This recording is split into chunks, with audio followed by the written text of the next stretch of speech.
Իսկ գիտեիք, որ Սամվել Կարապետյանը վարչապետ դառնալուց հետո ստեղծելու է աղքատության հաղթահարման հիմնադրամ և օրինակ 5 հոգանոց աղքատ ընտանիքը ամսական 150,000 դրամ աջակցություն է ստանալու։ Այդ պետք է դանալ ընտանիքներին, փոխանակ նրանց օգնել ինչ-որ բանով սատարեն, բան իմ գործը չէ, ո՞ւմ գործը։ Դե քեզին չեն ընտրել են որ դու ջեբերդ լսնես։ Ժողովուրդը քեզ ընտրել է որ իրանց կարիքը հոգաս, իրանց մատից ինչ-որ փուշ անես, ոչ թե դու քեզի լավ զգաս, ասես ինչ պետք է, հա։ Դիք ճիշտ է, միանգամից ճիշտ չէ։ Այսինքն մինչև Կարապետյանի այդ ծրագիրը մեր կառավարությունը պիտի հոգա այդ ընտանիքներին։ Ինչ պետք է, եթե ինքը արդեն 8 տարի ոչ մի բան չէր այդ ընտանիքի համար, չէ լինե։ Յուրահատուկ ազնվորություն է ինքը։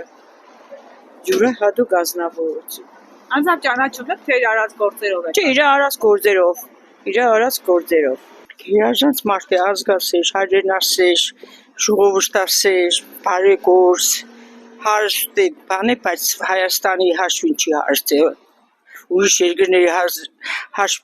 աշխատասիրությամբ հարստել է ու մեր ժողովրդին լավ բարեգործություն է Ազիզյան Ստեփանակերտի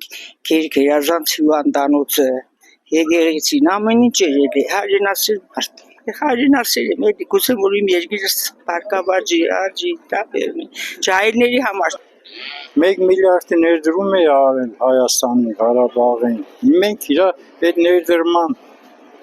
հասնել ենք մենք կերել, էլի չէ,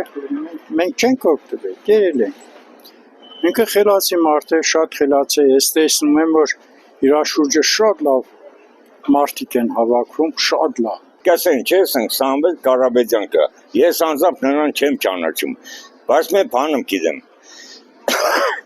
Ինքը իր կյանքով, իր ապրածով մանկավարժի թոռ է եղել։